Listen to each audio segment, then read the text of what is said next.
এখন আমরা নির্দিষ্ট সমাকলনের অঙ্কগুলো করছি।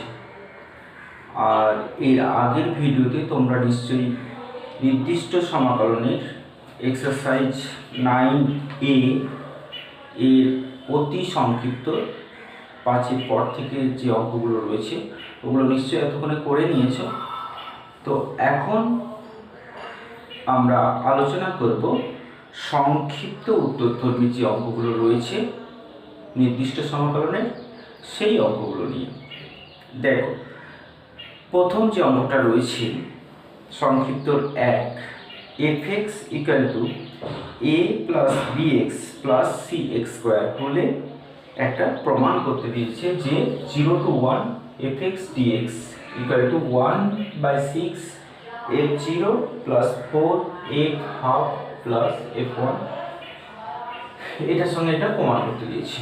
তো আমরা ফার্স্টে লেফট হ্যান্ড সাইডটা থেকে 0 to 1 fx dx এর মান বের করব। তো 0 to আমরা লেফট হ্যান্ড সাইড নিচ্ছি, 0 to 1 fx dx এটা ইকুয়াল টু 0 to 1 fx মানে হচ্ছে a plus bx cx square হলো। ইন্টিগ্রেশন করলে কি পাবো আমরা? ax bx square by 2 cx cube by 3 পেলাম না? এটা মনে পড়ছে? 1 বসাবো x এর জায়গাগুলোতে, তাহলে পাবো আমরা a plus b by 2 plus c by 3। 0 বসালে তো সব 0 হয়ে যাবে, সেজন্য 0 আর বসাবো না। এইটাই আমাদের হলো লেফট হ্যান্ড সাইড। এখন রাইট হ্যান্ড সাইডে আমরা প্রত্যেকটার মানকে বের করে নিতে হবে। 1/6 f0 4 f half plus f1। তো এদের মানগুলো বের করে দেখতে হবে এর সাথে সমান হচ্ছে কিনা। f0 এখানে আমরা 0 বসিয়ে দেখবো কি হচ্ছে। 0 বসালে f0 এর মান কত হবে? এটা 0 হয়ে যাবে, এটা 0 হয়ে যাবে, তাহলে f0 মান হচ্ছে a। তারপরে 4 f হাফ, তাহলে এখানে হাফ বসালে আমরা পাবো 4 ইন্টু a প্লাস x এর জায়গায় হাফ বসাবো, তাহলে b by 2 plus c by 4 হলো। তারপরে আছে f1, তাহলে আবার আমরা বসাবো 1, তার মানে a plus b plus c। এটা যোগ করে আমরা দেখব যে আমাদের লেফট হ্যান্ড সাইডে যেটা আছে তার সাথে সমান হয় কিনা। তাহলে এটা a, এটা 4a, এটা a, তাহলে 4 5 6, তাহলে 6a। এটা হচ্ছে 2b আর এটা হচ্ছে b, তাহলে 3b। এটা হচ্ছে c আর এটা হচ্ছে c, তাহলে 2c। 6টাকে যদি আমরা গুণ করে দিই তাহলে পাবো a plus b by 2 plus c by 3 হলো না left hand side equal to right hand side. দেখো হয়েছে, তার মানে প্রমাণিত।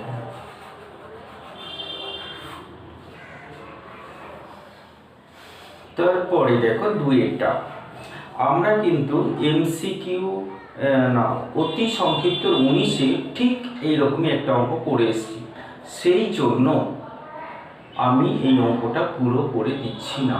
কারণ পুরো অঙ্ক করে দেওয়ার মানে অঙ্ক দেখে লিখে নেওয়ার মানে তোমরা জানো তোমরা অঙ্কটা শিখতে পারবে না। অঙ্ক সবসময় নিজের চেষ্টায় করবে, অঙ্ক শিখে যাবে। তো দেখো কিভাবে করতে হবে, পথটা শুধু নেবে আমার কাছ থেকে, কিন্তু বাকিটা নিজে রাখবে। তো এখানে কি করবে? প্রথম এই শর্তটাকে দেখবি, m n সমান নয়, কেউ 0 নয়, m0 নয়, n0 নয়, এই দুটো সমান নয়। তাহলে এখানে কি হবে? এখানে আমরা ফার্স্ট লিখব যে যখন m not equal to n not equal to 0, তখন আমরা এই ইন্টিগ্রেশনটা কি পাবো?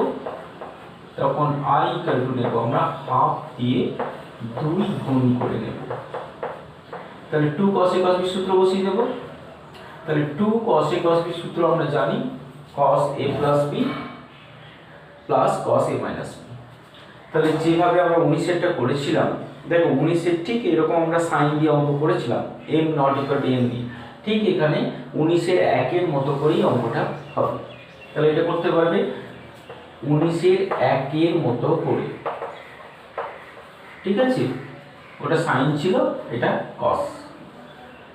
তো তারপরে দেখো 2 নম্বর শর্তটা দেখো m ইকুয়াল টু n কিন্তু কেউ 0 নয়, তাহলে m আর n যদি সমান হয়ে যায় তাহলে কি হবে, আমরা তাহলে লিখব যখন m ইকুয়াল টু n কিন্তু কেউ 0 নয় কিন্তু m আর n টা সমান, তখন আমরা আইটাকে কি লিখতে পারবো, মাইনাস পাই টু পাই, কি লিখতে পারবো, দুটোই একই। তাহলে হয় আমরা লিখবো cos mx into cos mx, দুটোই mx না হয় দুটোই nx, যে কোনো একটা করে নেব, তার মানে স্কয়ার হয়ে যাবে। তাহলে আমরা লিখতে পারি cos স্কয়ার mx অথবা cos স্কয়ার nx, যেটা খুশি দিয়ে আমরা উত্তর করতে পারি, ঠিক আছে। m উত্তরটাকে m দিয়েও রাখতে পারি, উত্তরটাকে কিন্তু আমরা n দিয়েও রাখতে পারি, যে কোনো একটাতে উত্তর রাখতে পারি। যেহেতু m সমান n, তাহলে m দিয়েও বা n দিয়ে উত্তর রাখা যাবে।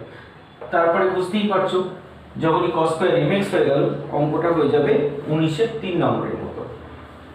19-এর 3 নম্বরের যে অঙ্কটা করেছো, 19-এর 3 নম্বরের প্রথম যে অঙ্কটা করেছো, প্রথম অংশটা যেখানে 19-এর 3 নম্বরে যেখানে m নট ইকুয়াল টু 0 আছে, ওই কোশ্চেনের অঙ্কের মতো হয়ে যাবে।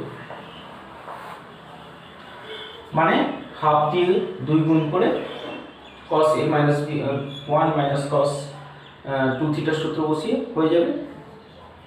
তারপরে দেখো লেখা আছে যখন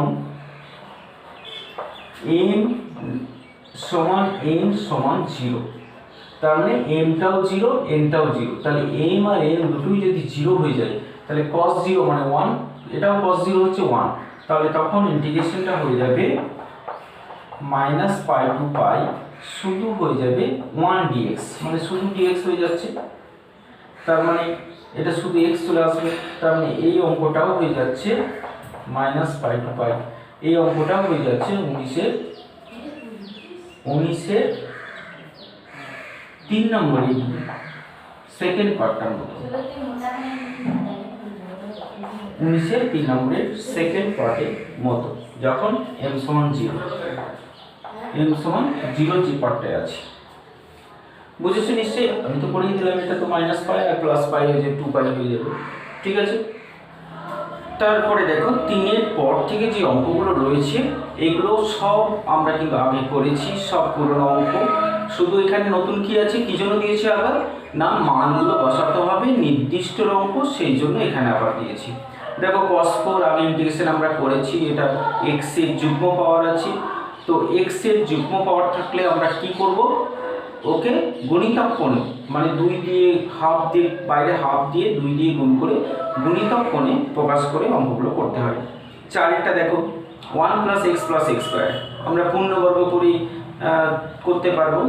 5-এরটা দেখো √1 + sin x, √1 + sin x মানে কি, 5-এরটা √1 + sin x এর সূত্র আমরা অনেকবার শিখেছি, এটা হচ্ছে cos x/2 - sin x/2, এরপর ইন্টিগ্রেশন করে দিলেই হয়ে যাবে। তারপরে মান বসাতে হবে, 1 + sin x তো অনেকবার হয়েছে, অনেকবার হয়েছে, dx/1 + sin x কি করতে হয় তোমরা জানো। তারপর এটা 1 + cos x আছে, তারপরটাও তাই পূর্ণবর্গ করে করবে। আর 9-এর 1-এরটাও তোমরা জানো, তবু আমি আরেকবার করতে এলাম, কারণ এখানে যেহেতু এটা পরিবর্ততে হবে, মান পরিবর্তন করতে কিন্তু তোমরা শিখেছো যদিও এর আগে, তবু আরেকবার আমি বলে দিচ্ছি, পরিবর্ততে মান মানে লিমিট, এগুলোকে বলা হয় লিমিটের মান কিন্তু পরিবর্তন করে নেবে। তাহলে এখানে প্রথমে আমরা কি করব, ধরে নেব যে 1 + log x সমান হচ্ছে z, তাহলে 1/x dx সমান কি z হবে, হলো। এরপরেই কিন্তু আমাদের যে যখনই আমরা এখানে লিমিটটা বসাতে যাব তখনই যেন মাথায় চলে আসে dx মানে হচ্ছে মানগুলো কিন্তু x এর, তো এবার তো আমরা dz বসাবো, তাহলে মানগুলো x এর রাখা যাবে না, তাহলে মানগুলোকে কি করব, আমরা এখানে মানগুলোকে চেঞ্জ করে নেব। কিভাবে? একটা এক্স একটা জেড। প্রথমে সবসময় আমরা নিচের লিমিটটা লিখবো, তারপরে উপরের লিমিটটা লিখবো, তাহলে ভুল হবে না। সবসময় যদি আমরা একই করে যাই, প্রথমে নিচেরটা লিখলাম তারপরে উপরটা লিখলাম, তাহলে কোনো সময় আর যে নিচেরটা উপরে উপরেরটা নিচে এরকম কোনো সময় আর ভুলটা হবে না। সেই জন্য সবসময় এই অভ্যাসটা করবো, অভ্যাস তৈরি হয়ে গেলে তখন দেখবো আর ভুল হবে না। তো 1, এবার আমরা কি করব, এখানে x এর জায়গায় 1 বসাবো। তাহলে 1 বসালে হচ্ছে log 1 মানে 0, তাহলে z এর মান হচ্ছে 1। আর একবার e বসাবো, log e এর মান হচ্ছে 1।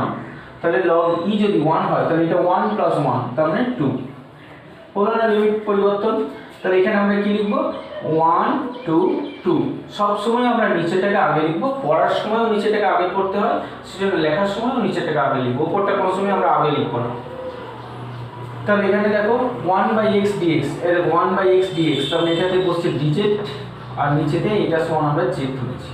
তার মানে কি পেলাম, log mod z। এখানে তো c লিখতে হয় না, 1 to 2, তার মানে log 2 - log 1। log 1 এর মান তোমরা জানো 0। আর এখানে সবসময় বেস কিন্তু e আছে, উজ্জ থাকে বেস, তার মানে কিন্তু ই আছে, এটা তোমরা জেনে রাখবে। ঠিক আছে, বেশ না লিখলেও জানবে ই আছে। তারপরে দেখো 10-এর 11, 12, 13, 14 সব কিন্তু আংশিকের অঙ্ক। তো আংশিকের অঙ্ক তোমরা এর আগের দিন অতি সংক্ষিপ্ততে দেখেছো। সব সেই আগের মতো করেই করতে হবে, তারপরে মানটা বসাতে হবে। হ্যাঁ, 15টাও দেখো একটা আংশিকের অঙ্ক, 15টা আমি করছি, এটাও তোমরা করতে পারতে, তবু মাঝখানে আমি একটা করে রাখছি। দেখো এখানে কী হবে, এটা হাফ কমন দেব। কেন দিলাম, কারণ এখানে আমরা একটা 2 নিয়ে এটাকে সূত্র বসাবো। তাহলে x sin 2x dx আংশিক করতে হবে, হাফটা বাইরে থাকছে, আংশিক করব। তাহলে কী হবে, এটা কোনটা ইউ কোনটা ভি মনে আছে? ত্রিকোণমিতিক অপেক্ষক আছে, অ্যালজেব্রিক অপেক্ষক আছে, মনে আছে তো? কোনটা ইউ কোনটা ভি ধরতে হবে। তাহলে ত্রিকোণমিতিক অপেক্ষকটাকে আমরা ভি ধরবো আর এক্সটাকে আমরা ইউ ধরবো। মনে আছে নিশ্চয়ই কিভাবে এটা ঠিক করতে হয়। তাহলে এক্স ইন্টু, এটার ইন্টিগ্রেশনটা একবারে করে দিচ্ছি। তাহলে এটা ইন্টিগ্রেশন করলে পাবো আমরা মাইনাস cos 2x/2 হলো। তারপরে মাইনাস এই ইন্টিগ্রেশন চিহ্নটা আমরা দেব, এটা ইন্টিগ্রেশন করে নেব, এখানে ইন্টিগ্রেশন চিহ্ন একটা দিয়ে নেব। তারপরে u এর ddx হচ্ছে 1 ইন্টু sin 2x এর আরেকবার ইন্টিগ্রেশন, তাহলে এটাই বসবে আরেকবার, মাইনাস cos 2x/2 dx। ঠিক আছে, এই পুরোটাকে নিয়ে আমরা লিমিটটা লিখে রাখবো, পুরোটাকে নিয়ে আমরা লিমিটটা লিখে রাখবো। ঠিক আছে, তাহলে হাফ, এটা হচ্ছে মাইনাস x/2 cos 2x, তারপরে এই মাইনাসটা এখানে চলে আসছে, তাহলে প্লাস 2টা চলে আসছে মানে হাফ, cos 2x এর ইন্টিগ্রেশন হচ্ছে sin 2x/2, লিমিট আছে 0 to π/2। ঠিক আছে, তাহলে হাফ আমরা এখন লিমিট বসি। তারপরে কি হচ্ছে, এখানে আমরা প্রথমে বসাবো π/2, তাহলে এখানে π/2 বসাচ্ছি, এখানে cos π/2 বসালে এখানে হচ্ছে cos π। তো cos π এর মান cos 0 0, তাহলে এর উল্টো দিকে হচ্ছে π, cos 0 এর মান হচ্ছে 1 আর cos π এর মান হবে -1। তাহলে এখানে একটা -1 আসছে, তাহলে মাইনাসে মাইনাসে হয়ে যাচ্ছে প্লাস π/4 হলো π/4। এখানে বসছে sin π/2, তাহলে π/2 × 2 মানে π, sin π, sin যে কোনো π এর মান হচ্ছে 0, মানে sin π 0, sin 2π 0, sin 3π 0, sin 4π 5π সবের মান হচ্ছে 0। তাহলে এই পুরো কোশ্চেনটা 0 চলে আসছে। তাহলে এখানটা একটা লিখবো, 0 হলেও সেই মানটা আমরা লিখবো, নাহলে অনেক সময় চিহ্নতে গোলমাল, এই পুরো কোশ্চেনটা 0 হয়ে গেল, এটা লিখলাম না তো, দিয়ে চিহ্নতে গোলমাল হয়ে যাবে, প্লাসে মাইনাসে ভুল হয়ে যাবে, মাইনাস, তারপরে আমরা 0 বসাবো। তো cos 0 মান 0, cos 0 মান 1, কিন্তু এখানে 0 বসছে, সেই জন্য এই কোশ্চেনটা 0 হয়ে যাচ্ছে। আবার sin 0 এর মানও 0, তাহলে এটা দুটো কোশ্চেনই 0 হয়ে গেল। তার উত্তরটা আমরা কি পেলাম, π/8। তাহলে এটা উত্তর হবে। ঠিক আছে, বুঝেছো নিশ্চয়ই। তারপরে 16, 17 এগুলো আংশিক করার পর মান বসাতে হবে। 18টা দেখবে 3 - 2x = z² ধরে মানে পরিবর্ত থেকে হবে। 19এরটাও তাই, sin x, 19এরটা বুঝতেই পারছো উপরে cos x আছে, তার মানে sin x = z ধরে হয়ে যাবে। তাহলে sin x = z ধরে 19এরটার জন্য। আর 20টা আবার আংশিক করতে হবে। ও না, 20টা পরিবর্ততে হয়ে যাবে। 20টা দেখবে যদি x² বা -x² সমান যদি z ধরো তাহলে পরিবর্তনটি হয়ে যাবে। ঠিক আছে, 20টাতে -x² সমান z ধরতে পারো। তারপরে দেখো 21এরটা। তো 21এর অঙ্কটা, এটাও পুরনো অঙ্ক, নতুন অঙ্ক এখানে নেই বললেই চলে। কোনো নতুন অঙ্ক এখানে নেই, এটাও কিন্তু পুরনো অঙ্ক তোমরা করেছো। আমি আর একবার মনে করিয়ে দেওয়ার জন্য বলছি, এই আকারের অঙ্ক রুট আছে। কি করবে, এখানে একটা 1 যদি আমরা যোগ করে নিই, কিন্তু x² নেগেটিভ রয়েছে। তো x² নেগেটিভ থাকার জন্য, যেহেতু x²কে পজিটিভ না করলে তো পূর্ণবর্গ হবে না, সেই জন্য আমরা প্রথমে x² পজিটিভ করার জন্য 1 এখানে যোগ করব, কিন্তু একটু অন্যরকম ভাবে। দেখো এইভাবে যদি আমরা যোগ করি তাহলে x² পজিটিভ হয়ে যাবে। একটা 1 নিয়ে আমরা একটা 1ই মাইনাস করেছি, কিন্তু x²কে পজিটিভ করে দিলাম। করতে পারি, ব্যালেন্সটা সবসময় দেখে নেবে যে এইটা একই আছে কিনা।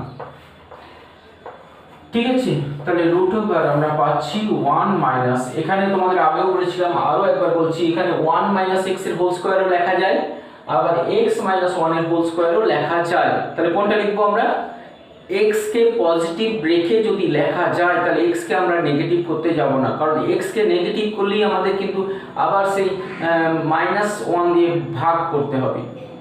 সেই জন্য যেহেতু এটা x - 1ও লেখা যাবে, কোনো ভুল হবে না, সেই জন্য আমরা x - 1 এর হোল স্কয়ারই লিখবো এখানে। 1 - x² এর হোল 1 - x এর হোল স্কয়ার এখানে লিখবো না। তাহলে এইরকম জায়গায় একটা ভুল হয়ে যেতে পারে, 1 - x লিখলে পরে কিন্তু আবার আমাকে -1 দিয়ে ভাগ করতে ভুলে গেলেই কিন্তু অঙ্কটা ভুল হয়ে যাবে। সেই জন্য এখানে মনে রাখবে x - 1 এর হোল স্কয়ার লিখবো। এবার দেখো সূত্রটা, এটার সূত্রটা মনে পড়ছে, কার সূত্র এটা, ইন্টিগ্রেশন অফ √a² - x² এর ইন্টিগ্রেশনের সূত্র। মনে আছে সূত্রটা, এটা হচ্ছে x/2 √a² - x² plus a²/2 sin inverse x/a, এটা সূত্র। তাহলে এখানে আমরা কি লিখব, x - 1/2 √ এই গোটাটাই আছে, গোটাটা মানে হচ্ছে এটাই। তাহলে এখানে আমরা ওইটা না লিখে, এটা বা এটা না লিখে এটা বসিয়ে দিচ্ছি। 2x - x² হলো, প্লাস a²/2, a মানে হচ্ছে 1, তাহলে 1/2 sin ইনভার্স x/a, x বলতে এখানে x - 1, x - 1/1। x এর জায়গায়, এখানে আবারও বলছি সূত্রতে x এর জায়গায় আমরা x মাইনাস কনস্ট্যান্ট বা x প্লাস কনস্ট্যান্ট কে ব্যবহার করতে পারবো, mx প্লাস কনস্ট্যান্ট কে ব্যবহার করতে পারবো, বা mx কনস্ট্যান্ট মাইনাস কনস্ট্যান্ট কে ব্যবহার করতে পারবো। কিন্তু এখানে কোনো x² এর হোল স্কয়ার বা √x এর হোল স্কয়ার এই রকম কোনো টার্ম এখানে ইউজ করতে পারবো না। মানে চলের পাওয়ারটা কিন্তু কখনোই 2 এর কম বেশি করা যাবে না। এটা তোমরা অনেক সময় দেখেছি আমি ভুল করে, এখানে x² এখানে x আছে তো √x এর হোল স্কয়ার করে ফর্মুলা বসাতে চাইছো, কিন্তু এটা কখনোই করা যাবে না। বা x4 আছে, ধরো এরকম আছে ইন্টিগ্রেশন অফ dx/1 - x⁴, তো এই 4টাকে কখনোই x² এর হোল স্কয়ার করে তো সূত্রতে বসানো যাবে না, মনে থাকবে। এই বসানোর চেষ্টাটা কিন্তু করবে না। মান আছে 0 থেকে 2। তো প্রথমে আমরা 2 বসাবো, তাহলে 2 বসালে দেখো কি পাচ্ছি, x এর জায়গাতে 2 বসালে 2 - 1, তাহলে 1/2, এখানে 2 বসাচ্ছি, তাহলে 0 হয়ে যাচ্ছে। তাহলে এই কোশ্চেনটা 0 হয়ে গেল, 4 - 4 0 হয়ে গেল, প্লাস এখানে 2 বসালে আমরা পাচ্ছি হাফ sin ইনভার্স 1 হলো এই কোশ্চেনটা, মাইনাস 0 বসাচ্ছি, 0 বসালে দেখো এখানে কি হবে, এখানটা √2 পাবো, এখানটা -½ পাবো, তাহলে -½ ইন্টু √2, তাই তো? ও 0 বসালাম, 0 বসালে তো 0 0 আবার 0 হয়ে যাবে এখানটা, তাহলে এখানটা 0, এখানটা পুরো 0 হয়ে গেল, প্লাস ½ sin inverse -1, ঠিক আছে? এটা পেলাম আমরা। তাহলে একটা পেলাম আমরা, হাফটা যদি কমন নিই sin inverse 1, আর এই minus sin inverse minus theta মানে মাইনাস sin inverse থিটা হয়, তাহলে এই মাইনাস এটা প্লাস হয়ে গেল sin inverse 1, তার মানে 2 sin inverse 1, তাহলে হাফটা আবার কেটে যাচ্ছে, তাহলে শুধু পাচ্ছি আমরা sin inverse 1। তো 1 মানে হচ্ছে sin π/2, তার মানে শুধু π/2 आंसर হবে। ঠিক আছে, বুঝেছো নিশ্চয়ই? তারপরে দেখো 22 এরটা পরিবর্ততে হবে। 22 এরটা 1 প্লাস log x সমান z, পরিবর্ততে মানে লিমিট কিন্তু পরিবর্তন করতে ভুলবে না, লিমিট পরিবর্তন করতে যেন কোনো সময় ভুল করবে না। তারপরে দেখো 23 পরিবর্ততে হবে, 23 এরটা পরিবর্ততেই হবে 1 প্লাস 3x⁴ সমান z² ধরে হয়ে যাবে, লিমিট পরিবর্তন করে করবে। 24 এরটা 24 এটাও তাই পরিবর্ততে হবে, বাইরে একটা x দিয়েছে মানে x² - 1 সমান z² ধরে করবে।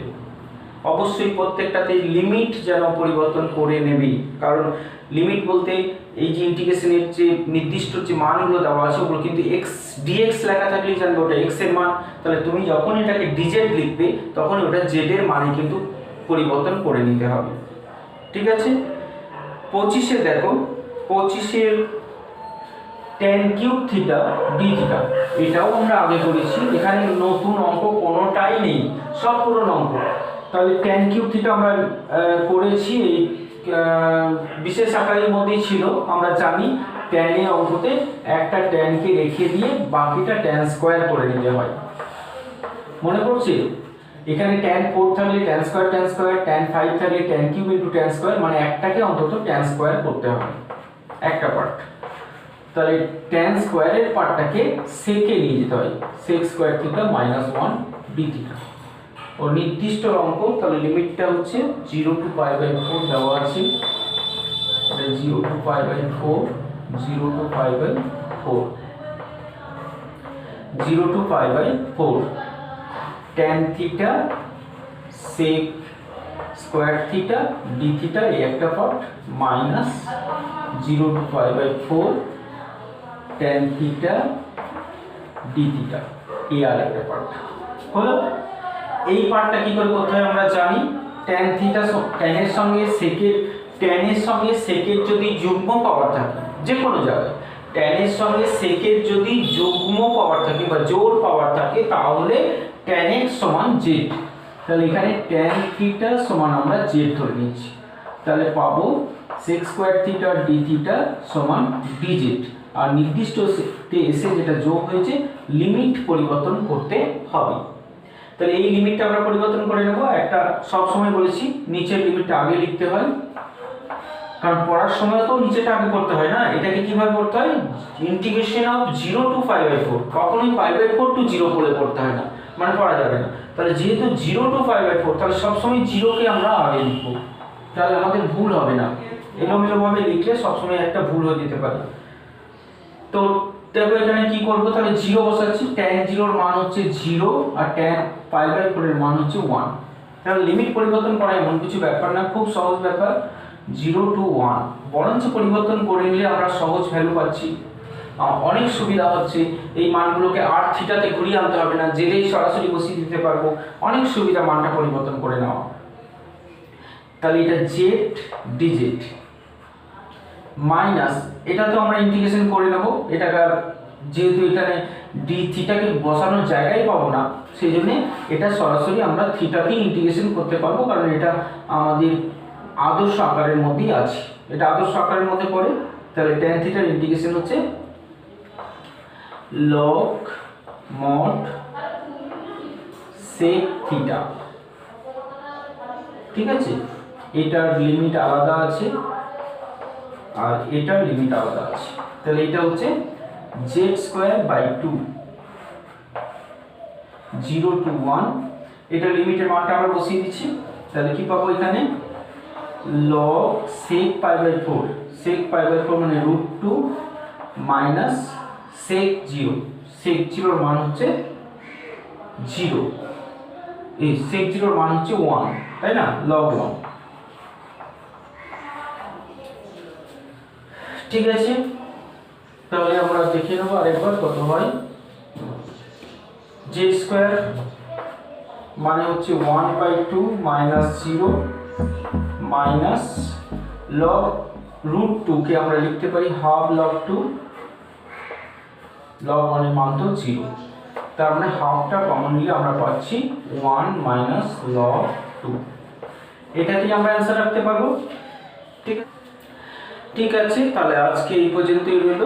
বাকি যেগুলো রইল 26 থেকে সেগুলো আমরা পরের ভিডিওতে দেখব।